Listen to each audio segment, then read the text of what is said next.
Hello students, आज हम लोग पढ़ेंगे लाइन टू लाइन फॉल्ट। इसके पहले हम लोगों ने पढ़ा था single line to ground fault, जिसमें कि एक फेज में एक फॉल्ट आता है जो कि ग्राउंड से कनेक्टेड हो जाता है। अब की बार हम लोगों को पढ़ना है लाइन टू लाइन फॉल्ट, मतलब कि इसमें दो लाइन इन्वॉल्व होंगी और वो दोनों लाइन एक दूसरे से शॉर्ट हो जाएंगी। तो सपोज हमारे पास ये जो अनलोडेड जनरेटर है, ठीक है, इस अनलोडेड जनरेटर में हम लोग मानते हैं कि ये जो बी और सी फेज हैं इनके बीच में आपस में फॉल्ट आती है और ये जो दोनों फेज हैं आपस में शॉर्ट हो जाते हैं। ठीक है, तो सिंपली ये कैसे, ये लाइन से दोनों शॉर्ट हो जाएंगे। ठीक है, तो हमारे जो अनलोडेड जनरेटर है उसमें ये बैलेंस वोल्टेजेस जनरेट हो रहे हैं, ई ए, ई बी, ई सी, ये तो अपने को दिख रहा है।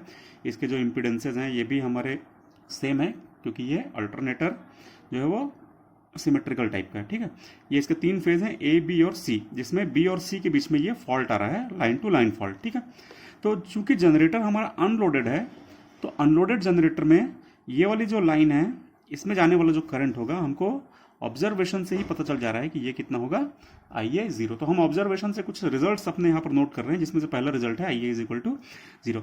दूसरा हमको ये दिखाई दे रहा है कि चूंकि ये दोनों आपस में शॉर्ट हो गए हैं तो इसलिए इन दोनों का जो वोल्टेज होगा वो इक्वल होगा। ठीक है, मतलब जो V B is equal to होगा वो बी सी के बराबर होगा, because V B C is equal to zero.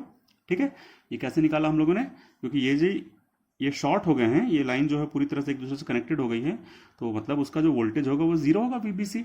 और यदि वीबीसी जीरो है मतलब वीबी माइनस वीसी जीरो है, और यदि वीबी माइनस वीसी जीरो है तो वीबी इज इक्वल टू वीसी, जो हमने यहाँ पर रिजल्ट नोट कर लिया। ठीक है, हमको एक और रिजल्ट दिख रहा है कि देखो यहाँ से ये आई बी जा रहा है और ये जा रहा है इस तरफ, तो यहाँ से आई सी आ रहा है, वो भी इस तरफ आ रहा है, मतलब ये दोनों जो करंट है जस्ट एक दूसरे के इक्वल बट अपोजिट है। तो हम लोग यहाँ से लिख सकते हैं कि I B is equal to minus I C, ये हम लोग यहाँ पर एक रिजल्ट अपना लिख सकते हैं, या फिर ये भी लिख सकते हैं कि I B plus I C is equal to zero. तो ये हमको ऑब्जर्वेशन से कुछ रिजल्ट्स मिलते हैं, अपने को हर फॉल्ट में ऐसे ऑब्जर्वेशन से कुछ रिजल्ट्स फाइंड करना रहता है। ठीक है, चलिए अब हम लोग इसको इन रिलेशंस को यूज करते हुए अपने कुछ रिजल्ट्स निकालने की कोशिश करते हैं।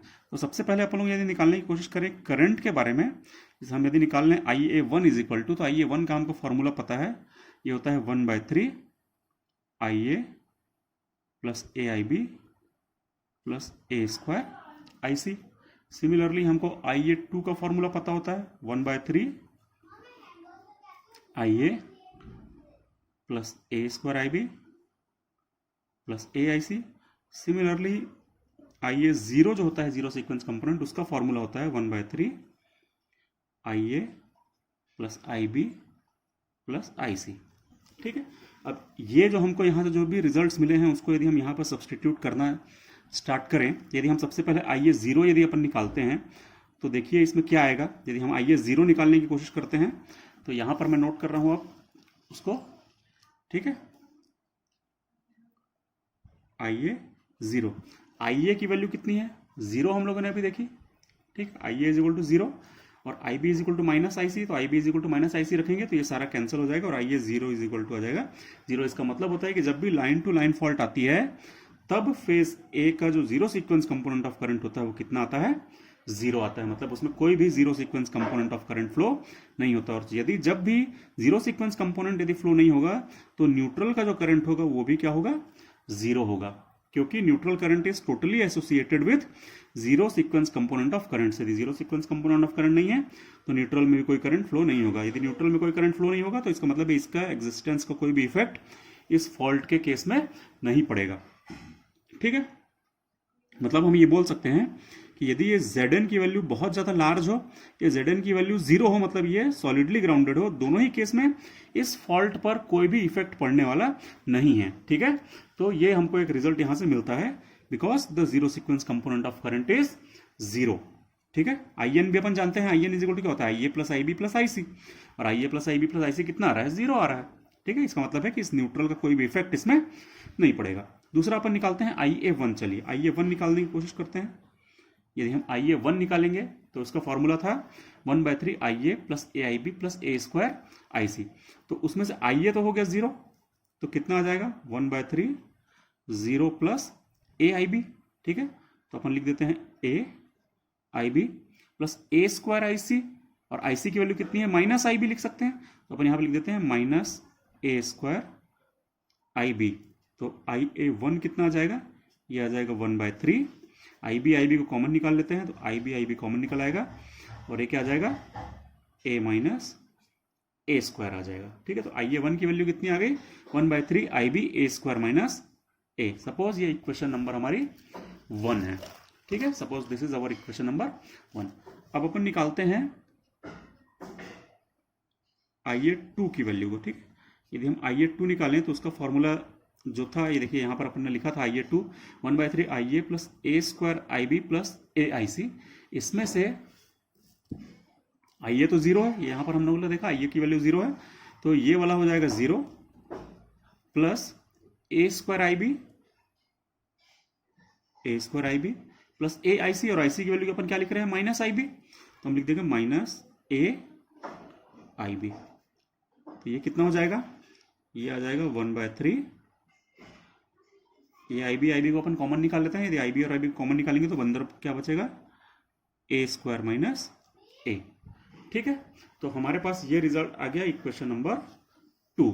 अब इक्वेशन नंबर 1 और 2 को देखने से हमको क्या पता चल रहा है कि आई ए वन कितना आ रहा है, 1/3 आई बी ए माइनस ए स्क्वायर, और आई ए टू कितना आ रहा है, 1/3 आई बी ए स्क्वायर माइनस ए।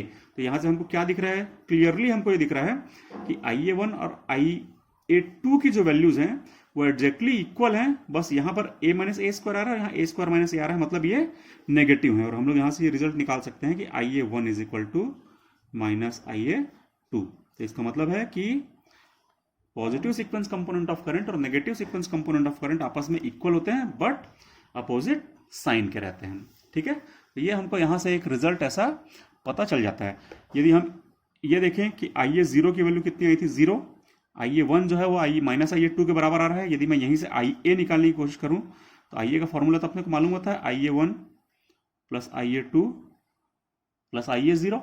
यदि मैं इन तीनों को जोड़ूंगा तो आई ए जीरो की वैल्यू जीरो रखूंगा और I A one plus I A two कितने होंगे, वो भी जीरो हो जाएंगे। तो इसका मतलब है टोटली आई ए कितना आ जाएगा, ये आ जाएगा जीरो। और वैसे भी हम लोगों ने देखा था कि I A is equal to zero होता है। ठीक है, तो इंडिविजुअली इनकी वैल्यू भले जीरो नहीं है लेकिन फिर भी इनका जो समेशन है वो टोटल समेशन कितना आ रहा है, वो जीरो के बराबर आ रहा है। और वो भी जीरो, यहाँ पर हम देख सकते थे कि ये जो हमारा डायग्राम था यहाँ पे हम देख सकते थे कि आई ए की वैल्यू कितनी आ रही थी, जीरो थी ऑलरेडी। ठीक है, तो ये हमारे सीक्वेंस कंपोनेंट ऑफ करंट जो थे वो हमने निकाल लिए। यदि हमको आई बी वन निकालना होगा, आई सी वन निकालना होगा, या I B two, I C two, जो भी हमको निकालना होगा वो सारी वैल्यूज अपन इनकी सहायता से अब निकाल पाएंगे। ठीक है, चलिए अब अपन निकालते हैं वोल्टेज। वोल्टेज के बारे में हम लोगों को क्या रिजल्ट मिला था, तो अपन देखते हैं वोल्टेज के बारे में एक रिजल्ट हमको मिला था, वीबी इज इक्वल टू वीसी। तो अपन निकालने की कोशिश करते हैं, चलिए वीबी और वीसी कितना होगा। तो हमको पता है वीबी का फॉर्मूला क्या होता है सीक्वेंस कंपोनेंट्स के टर्म में। तो वीबी का जो फॉर्मूला होता है सीक्वेंस कंपोनेंट्स के टर्म में वो रहता है, कितना रहता है वीबी का फॉर्मूला, तो वीबी का फॉर्मूला रहता है V A zero plus A square V A one plus A V A two, और वी सी का फॉर्मूला क्या होता है V A zero plus A V A one plus A square V A two. ठीक है, चूंकि हमने पहले ही देख लिया था अपने ऑब्जर्वेशन में कि वीबी इज इक्वल टू वीसी होता है, तो हम इन दोनों को बराबर करते हैं, वीबी इज इक्वल टू वीसी को। जैसे हम इन दोनों को बराबर करेंगे तो क्या आएगा, V A zero plus A square V A one plus A V A two is equal to V A zero plus A V A one plus A square V A two. ठीक है, ये we A zero और ये we A zero cancel हो जाएंगे, दोनों side है। ठीक है, यहाँ पर वी ए वन के साथ ए स्क्वायर है, यहाँ पर वी ए वन के साथ ए है, यहाँ पर वी ए टू है, यहाँ पर वी ए टू है। तो अपन वी ए वन को एक साइड ले आते हैं, इसको इधर ले आते हैं, तो वी ए वन इधर भी है, ये वी ए वन इधर भी है, ये दोनों से वी ए वन कॉमन निकल आएगा।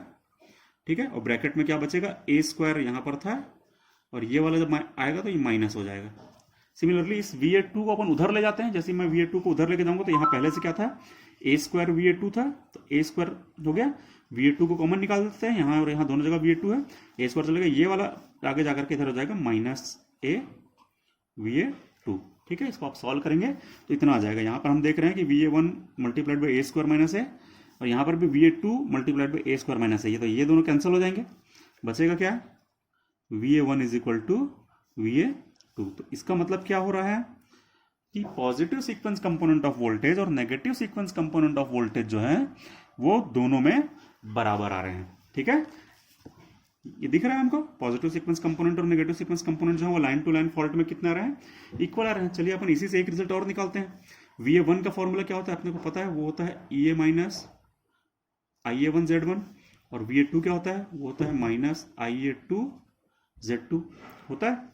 अब यहाँ से अपन निकालते हैं E A minus I A one Z one is equal to I A two कितना होता है, तो आई ए टू की वैल्यू देखिए माइनस आई ए टू कितना होता था, आई ए वन होता था, एक दिख रहा है अपने को clearly, minus I A two is equal to I A one, तो यहाँ से माइनस आई ए टू की जगह मैं रख देता हूँ आई ए वन जेड टू। ठीक है, इसको उधर ले जाते हैं, आई ए वन और आई वन ये कितना हो जाएगा, E A is equal to I A one Z one plus I A one Z two. ठीक है, इसी को अपन एक स्टेप और आगे सॉल्व करते हैं, तो आई ए वन कॉमन निकल आएगा, तो I A one is equal to E A upon ये कि आई ए वन यहाँ से कॉमन निकलेगा तो बचेगा Z one plus Z two, तो ये हो जाएगा Z one plus Z two. तो इसका मतलब है आई ए वन की वैल्यू कितनी आ रही है, आई ए वन की वैल्यू कितनी आएगी, आई ए वन की वैल्यू आ रही है, एक बार फिर से अपन यहाँ लिख लेते हैं, I A one is equal to आ रहा है E A upon Z one plus Z to.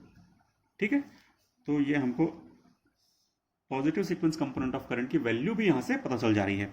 I A two की वैल्यू हमको पता थी, वो माइनस आई ए वन है, तो यहाँ से आई ए टू भी अपन फाइंड कर लेंगे। आई ए जीरो की वैल्यू हम लोग पहले ही निकाल चुके हैं कि आई ए जीरो कितना आता है, वो आता है जीरो। ठीक है, तो अपने को आई A one, I A two और आई ए जीरो तीनों पता चल गया। सिमिलरली हम लोगों ने वोल्टेजेस के बारे में भी देख लिया कि V A one is equal to V A two होता है, वी ए जीरो निकालने की जरूरत नहीं है, क्योंकि zero sequence component of current जब जीरो है तो उसके आगे हमको कैलकुलेट करने की जरूरत नहीं है। अब अपन लोग बनाते हैं सीक्वेंस नेटवर्क, अपन ड्रॉ करने की कोशिश करते हैं। ठीक है, तो सीक्वेंस नेटवर्क जब हम ड्रॉ करने की कोशिश करेंगे तो देखिए क्या होगा। पॉजिटिव सीक्वेंस नेटवर्क कैसा रहता है, पॉजिटिव सीक्वेंस इंपिडेंस और पॉजिटिव सीक्वेंस वोल्टेज, और उसके अक्रॉस में जो वोल्टेज रहता है वो रहता है वी ए वन। ठीक है, ये कितना हो गया हमारा Z1 और ये कितना है EA। ठीक है, नेगेटिव सीक्वेंस को अपन बनाते हैं तो कैसे बनता है, उसमें कोई वोल्टेज सोर्स नहीं होता है, तो ये हमने ऐसे बना लिया, इसके क्रॉस जो वोल्टेज होता है वो होता है VA2, और ये कितना होता है, ये होता है Z2, इसमें से जाने वाला करंट कितना होता है, वो होता है IA2, इसमें से जाने वाला करंट कितना होता है, वो होता है IA1। तो ये हो गया हमारा पॉजिटिव सीक्वेंस नेटवर्क और ये हो गया हमारा नेगेटिव सीक्वेंस नेटवर्क। ठीक है, इन दोनों के बारे में हम लोग क्या बोल सकते हैं, हमारे जो रिजल्ट आए थे, यदि उन्हीं रिजल्ट को अपन एक बार फिर से देखें, यदि उन्हीं रिजल्ट्स को अपन एक बार फिर देखते हैं तो हमको पता चलता है कि I A one is equal to minus I A two है, मतलब दोनों करंट्स एक दूसरे के अपोजिट हैं। ठीक है, और साथ ही साथ ये कि हमको क्या मिला था कि वी ए वन बराबर वी ए टू है। ठीक है, तो ये वी ए वन और ये वी ए टू बराबर है, ये दोनों कब बराबर होंगे, जब ये दोनों एक दूसरे के पैरेलल में लगे हों। तो ये ऐसे करके पैरेलल में अपन कनेक्ट कर देते हैं, ये ऐसे पैरेलल में कनेक्ट हो गए। तो यदि पैरेलल में कनेक्ट है इसका मतलब है कि ये VA1 बराबर ये VA2 हो जाएगा, पैरेलल में दोनों वोल्टेज बराबर होते हैं, तो ये वोल्टेज बराबर हो गए जो कि यहाँ पर हमको दिया हुआ था। दूसरी चीज़ है कि जो करंट्स थे वो एक दूसरे के जस्ट अपोजिट थे, इक्वल एंड अपोजिट, तो यहाँ से जो IA1 जाएगा वो करंट यहाँ इसको अपोज कर रहा है, देखिए, या ये IA2 की वैल्यू हम देखते हैं तो वो इस IA1 को अपोज कर रहा है, इसका मतलब ये IA1 और ये IA2 एक दूसरे के मैग्नीट्यूड वाइज बराबर होंगे, लेकिन दोनों की जो डायरेक्शन होगी वो अपोजिट होगी, जो कि यहाँ से अपने को सेटिस्फाई हो रही है। तीसरी चीज यदि अपन देखें जो हमने निकाला था कि IA1 इज इक्वल टू कितना था, EA upon Z1 plus Z2, तो क्या वो यहाँ पे सेटिस्फाई हो रहा है। तो यहाँ पर अपन देखें कि IA1 की वैल्यू यदि अपन निकालने की कोशिश करें तो कैसे निकलेगा, टोटल वोल्टेज कितना है, यदि मैं यहीं से देखूं IA1 इज इक्वल टू निकालता हूं, टोटल वोल्टेज कितना है EA, और इस पूरे पाथ का टोटल इंपीडेंस कितना है, तो Z1 और ये Z2, मतलब Z1 प्लस Z2, तो आ गया उतना ही। ठीक है, इसका मतलब ये जो कंडीशन है वो भी इस पैरेलल कनेक्शन को सेटिस्फाई कर रही है। तो इसका मतलब हम अल्टीमेटली रिजल्ट क्या निकाल सकते हैं, हम ये बोल सकते हैं कि लाइन टू लाइन फॉल्ट जब भी होता है तब जो सीक्वेंस नेटवर्क होते हैं, पॉजिटिव सीक्वेंस नेटवर्क और नेगेटिव सीक्वेंस नेटवर्क, वो आपस में पैरेलल में कनेक्टेड होते हैं। जो जीरो सीक्वेंस नेटवर्क होगा वो कैसा होगा, यहां से होगा IA0, यहां होगा VA0 और ये होगा Z0, जो कहीं से भी कनेक्टेड नहीं होगा, और ये कहीं से भी कनेक्टेड नहीं होगा, इसलिए IA0 इज इक्वल टू 0, तो इसलिए हमको इसके बारे में ज़्यादा डिस्कशन करने की ज़रूरत नहीं। ठीक है, तो हमारा अल्टीमेटली ये रिजल्ट निकलता है कि in line to line fault positive sequence and zero sequence currents are equal. ठीक है, हमने एक रिजल्ट ये भी निकाला था IA1 is equal to minus IA2। ठीक है, हमने एक रिजल्ट ये भी निकाला था कि VA1 is equal to VA2। तो ये हमारे इंपॉर्टेंट रिजल्ट्स हैं। अब लास्ट में हम लोग निकालने की कोशिश करते हैं कि what will be the fault current. तो अपन फिर से यहाँ पर पहुंच जाए इस डायग्राम में। फॉल्ट करंट क्या होगा, ये जो करंट है ये फॉल्ट करंट होगा, या तो आप इस करंट को भी फॉल्ट करंट बोल सकते हैं। ठीक है, अपन मान लेते हैं सपोज कि ये वाला करंट जो है फॉल्ट करंट होगा, दिस इज IF, और ये IF किसके बराबर होगा, IB के बराबर होगा। ठीक है, तो हम ये बोल सकते हैं कि IF is equal to IB। अब IB अपन निकालने की कोशिश करते हैं, चलिए, क्योंकि IB निकलेगा तो वो IF के बराबर होगा। तो IB क्या कहीं किसी फॉर्मूले में आ रहा था क्या, तो देखें अपन IB की वैल्यू कहीं पर आ रही थी। ठीक है, कितना है, IA2 is equal to 1/3 IB A² minus IA1। और ये वाली जो वैल्यू आई थी इसको भी देखिए एक बार, इक्वेशन नंबर 1 को, इक्वेशन नंबर 1 क्या आई थी, IA1 is equal to 1/3 IB A² minus A। मैं उसी को यहां पर फिर से लिख रहा हूं। ठीक है, आप लोग देखते जाइए, ये वैल्यू है जो इक्वेशन नंबर 1 में है, ये क्या है, IA1 is equal to 1/3 IB A minus A²। और IB इज इक्वल टू क्या है, IF है। मैं इस 3 को यहां ले जाता हूं तो ये हो गया 3IA1। IB is equal to कितना है, वो है IF A माइनस A²। तो IF कितना आ जाएगा, बहुत सिंपल है, 3IA1 divided by A minus A²। तो ये हो जाएगा हमारा फॉल्ट करंट। तो लाइन टू लाइन फॉल्ट के केस में जो फॉल्ट करंट होता है वो कितना होता है, 3IA1 upon A minus A²। यदि अपन A माइनस A² की वैल्यू को कैलकुलेट करना चाहें तो भी अपन कैलकुलेट कर सकते हैं। कैलकुलेटर है हमारे पास, क्योंकि A की वैल्यू क्या होती है, वो होती है 1 एंगल 120, और A² क्या होता है, वो होता है 1 एंगल 240। तो यदि आप इसको कैलकुलेट करेंगे तो कर सकते हैं, एक बार कैलकुलेटर में करके देखिए, आपको पता चल जाएगा कि क्या आंसर उसका आता है। ठीक है, हम लोगों ने जब कैलकुलेट किया है तो वो आता है IF is equal to 3IA1 upon -j√3। ठीक है, इसी को यदि अपन और कैलकुलेट करते हैं तो ये -j ऊपर जाकर के +j हो जाएगा, ये √3 इससे कैंसिल होगा, तो ये हो जाएगा √3j इंटू IA1। ठीक है, तो इतना आ जाता है अपना फॉल्ट करंट की वैल्यू। तो इस प्रकार से हम ये सारी चीज़ों को कैलकुलेट कर सकते हैं। यहाँ पर आप देख रहे हैं कि ये हमने रिजल्ट निकाला है, ये हमारा रिजल्ट आया है, और ये हमारा आ गया है फॉल्ट करंट। ठीक है, तो सारी चीज़ें हम कैलकुलेट कर पाएंगे। तो ये हो गया हमारा total all about line to line fault. ठीक है, थैंक यू।